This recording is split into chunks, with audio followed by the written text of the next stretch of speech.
أنعمنا بنعمة الإيمان والإسلام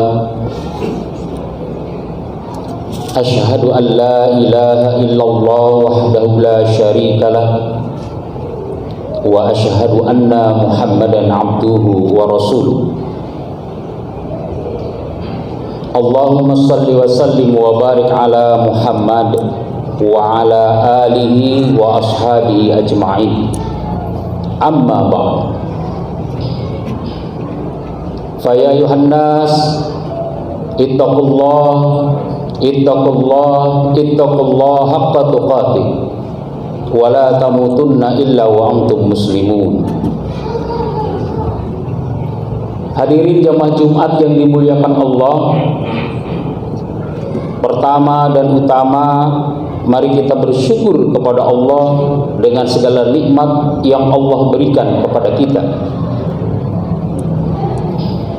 Di antara kenikmatan yang Allah berikan kepada kita adalah kenikmatan melaksanakan ibadah kepada Allah. Badan kita sehat, langkah kita begitu mudah, dan terasa nikmat rasanya ketika kita berada di masjid untuk beribadah kepada Allah. Harus kita syukuri, karena begitu nikmat itu Allah cabut, begitu sulit rasanya kita mengembalikan kenikmatan-kenikmatan beribadah kepada Allah. Belum lagi kenikmatan lain yang Allah berikan kepada kita. La in syakartum la zidanakum wa la in kafartum inna adzabi lasyadid. Hadirin jemaah Jumat yang dimuliakan Allah, selawat dan salam kita curahkan kepada junjungan alam Nabi besar Muhammad sallallahu alaihi wasallam, manusia terbaik, menjadi tauladan bagi kehidupan kita. Hadirin jemaah Jumat yang dimuliakan Allah, pada kesempatan ini pula khatib berwasiat untuk diri khatib dan jamaah yang berbahagia, marilah kita menjadi manusia yang semakin takwa. Ketakwaan hakikatnya sudah ada dalam diri kita masing-masing, tapi kualitas ketakwaan kita antara yang satu dengan yang lainnya berbeda, tergantung bagaimana upaya kita mendekatkan diri kepada Allah Subhanahu wa ta'ala. Memunculkan kesadaran diri bahwa kita adalah makhluk Allah yang lemah, makhluk yang selalu berharap kepada pertolongan Allah. Karena hakikatnya segala apapun yang kita lakukan dengan kebaikan Allah, maka semua akan menjadi baik. Hadirin jamaah Jumat yang dimuliakan Allah, kita bersyukur dijadikan Allah sebagai manusia, karena manusia inilah yang Allah jadikan sebagai khalifah di muka bumi ini. Dan dengan kelebihan-kelebihan manusia itulah maka memposisikan manusia sebagai makhluk terbaik yang Allah ciptakan. Dalam Al-Quran surat Al-Baqarah ayat 30, kita sering mendengar dan membaca ayat itu tentang kisah penciptaan Adam, yang kemudian terjadi dialog antara Allah dengan malaikat, juga tentang iblis yang tidak mau bersujud. Wa idh qala rabbuka lil malaikati inni ja'ilun fil ardi khalifah qalu ataj'alu fiha may yufsidu fiha wa yasfiku ad-dima wa nahnu nusabbihu bihamdika wa nuqaddisu lak qala inni a'lamu ma la ta'lamun. Ayat ini adalah dialog antara Allah dengan malaikat tentang proses penciptaan manusia. Secara tidak langsung Allah mengajarkan kepada kita bahwa ternyata pentingnya dialog antara pemimpin dengan yang dipimpinnya. Bagaimana Allah yang maha segala maha tetap berdialog dengan malaikat, menceritakan tentang proses akan menciptakan manusia sebagai khalifah di muka bumi ini. Yang menarik adalah ketika malaikat itu mengatakan, untuk apa menjadikan manusia sebagai khalifah? Qalu ataj'alu fiha may yufsidu fiha wa yasfiku ad-dima. apakah engkau hendak menjadikan manusia yang merusak dan menumpahkan darah? Beberapa penafsiran mengatakan sebelum Adam diciptakan, bumi sudah dihuni oleh makhluk lain yang mereka merusak. Maka Allah ciptakan Adam sebagai manusia terbaik, khalifah terbaik di muka bumi ini. Hadirin jamaah Jumat yang dimuliakan Allah, lalu malaikat mengatakan, nahnu nusabbihu bihamdika wa nuqaddisu lak.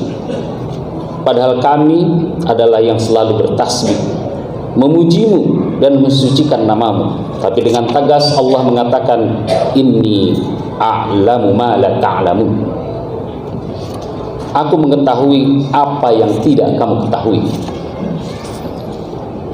Hadirin jamaah Jumat yang dimuliakan Allah, inilah proses pertama kali Adam diciptakan. Tentu Allah memiliki argumentasi yang sangat luar biasa mengapa manusia diciptakan sebagai khalifah di muka bumi. Karena manusia adalah makhluk terbaik dengan segala kesempurnaannya. Maka dalam surat At-Tin dijelaskan, laqad khalaqnal insana fi ahsani taqwim.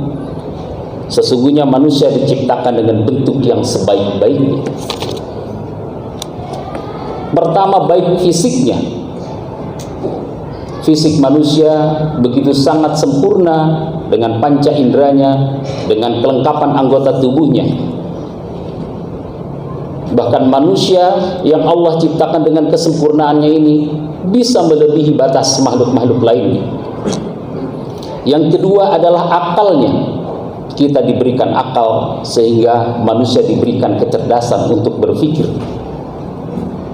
Dengan berpikir inilah maka manusia memiliki modal untuk menentukan baik dan benar, salah dan tidak salah, dan bisa menilai sesuatu dengan kecerdasannya, bisa berkembang dan berinovasi.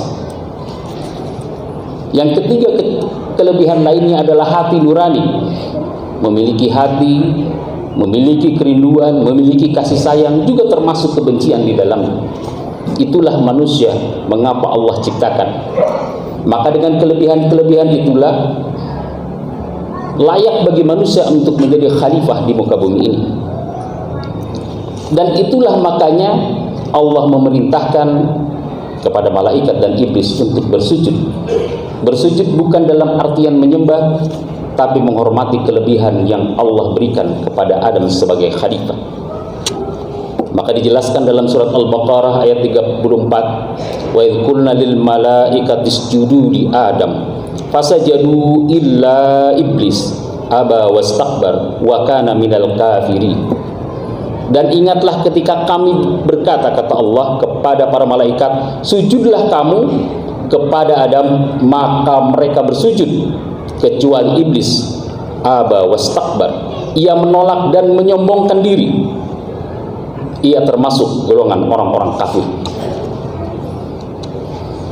Hadirin jamaah Jumat yang dimuliakan Allah, iblis diciptakan Allah lebih dulu daripada manusia. Dia mengenal Allah terlebih dahulu. Dia beribadah terlebih dahulu.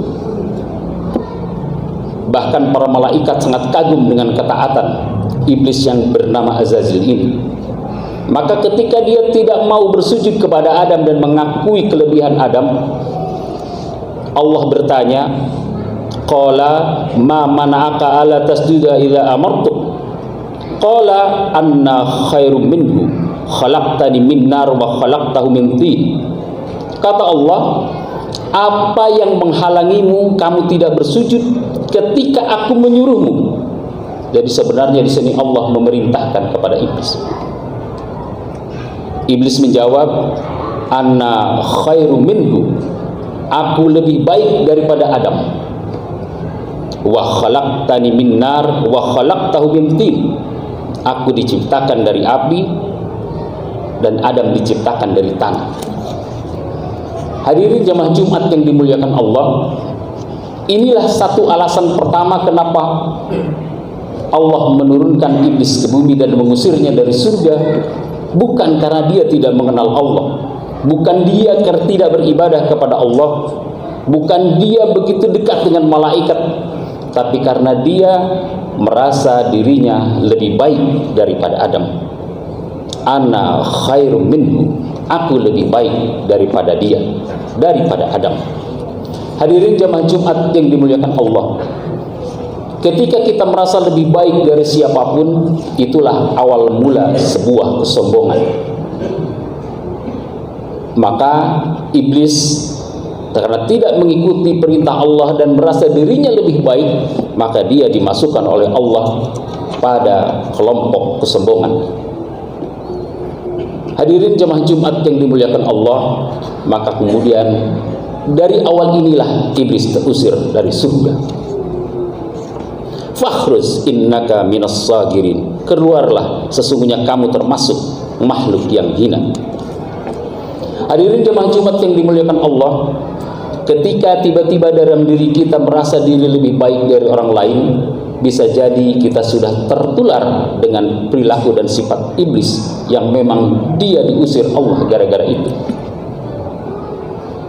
Oleh karena itu, kita harus menghindari sifat-sifat itu. Jangan sampai kita tertular oleh sifat iblis yang kemudian mengatakan aku lebih baik dari siapapun.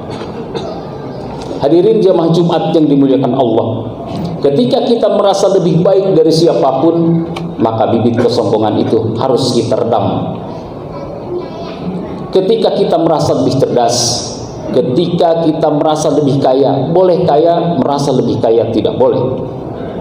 Boleh baik tapi merasa lebih baik dari orang lain, itu tidak boleh.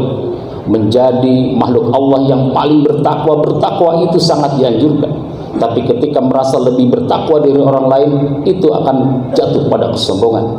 Merasa lebih taat daripada orang lain, merasa lebih terhormat dari orang lain, padahal taat dan terhormat juga itu penting bagi kehidupan kita.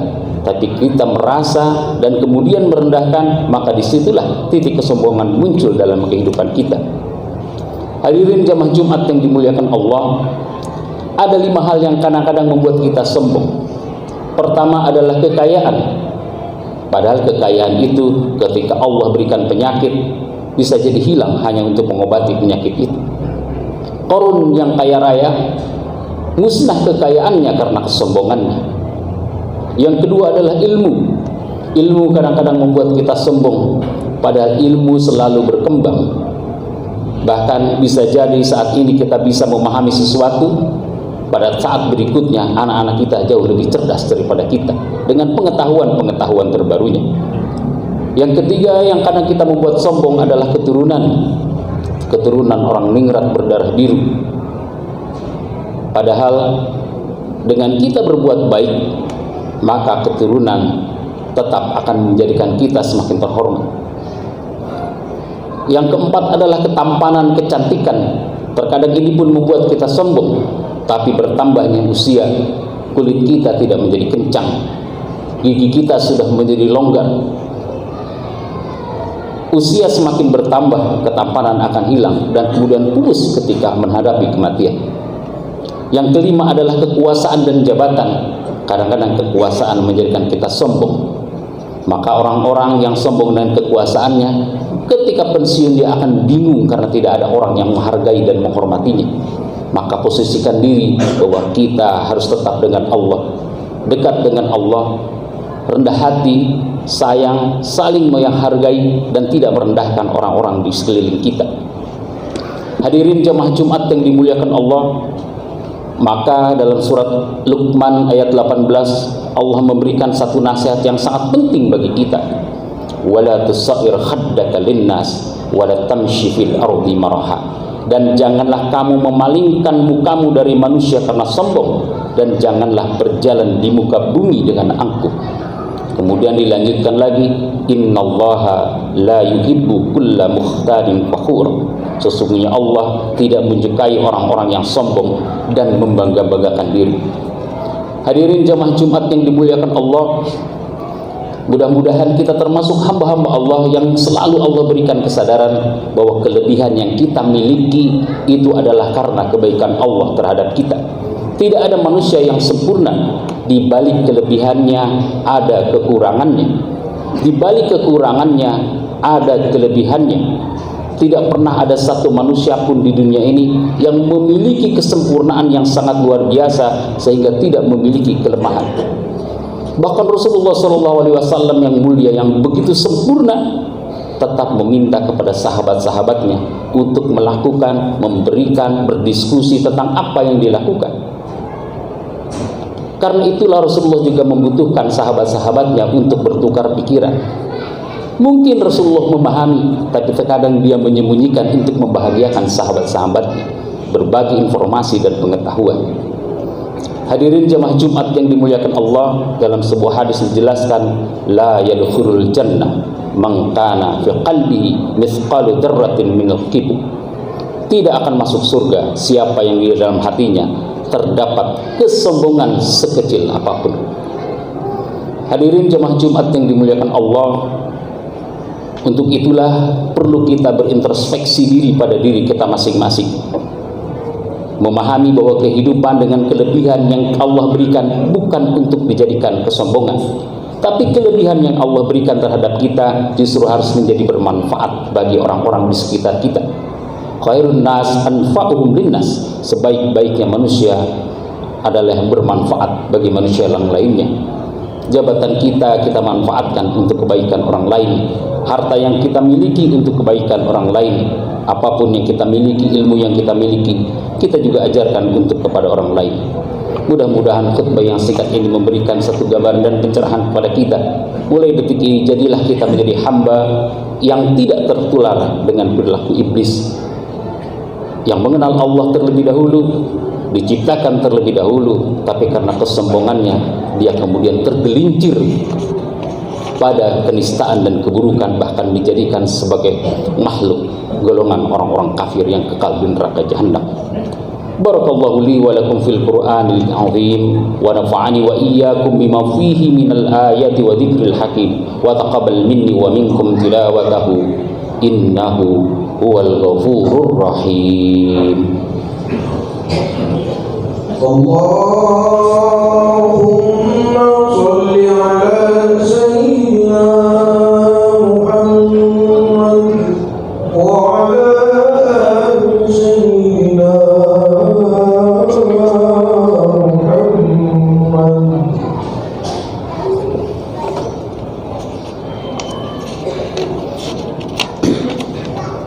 Alhamdulillahilladzi khalaqas samawati wal ard wa ikhtilafil laili wan nahar la ayatin liulil albab.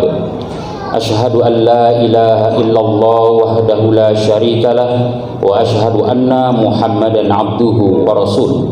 Allahumma salli wa sallim wa barik ala Muhammad wa ala alihi wa ashabihi ajma'in. Amma ba'd. Fa ya ayuhan nas ittaqullah haqqa tuqatih wa la tamutunna illa wa antum muslimun. Wa'lamu anna Allah ta'ala shalla 'alan nabiyhi faqala ta'ala innallaha wa malaikatahu yusalluna 'alan nabi ya ayyuhalladzina amanu sallu 'alaihi wa sallimu taslima. Allahumma salli 'ala Muhammad wa 'ala ali Muhammad walhamdulillahi rabbil alamin. Allahumma ighfir lil muslimina wal muslimat wal mu'minina wal mu'minat al ahya'i minhum wal amwat wa yaqadi al hajat. Rabbana ighfir lana wa li ikhwanina alladhina sabaquna bil iman wa la taj'al fi qulubina ghillan lil ladzina amanu rabbana innaka ra'ufur rahim. Rabbana hab lana min azwajina wa dhurriyyatina qurrata a'yunin waj'alna lil muttaqina imama. Rabbana atina fid dunya hasanah wa fil akhirati hasanah wa qina adzaban nar. Ibadallah, innallaha ya'muru bil 'adli wal ihsani wa ita'i dzil qurba wa yanha 'anil fahsya'i wal munkari wal baghi ya'idzukum la'allakum tadhakkarun. Fadhkurullaha al-'azima yadhkurkum wad'uhu yastajib lakum wa la dzikrullahi akbar. Aqimus shalah.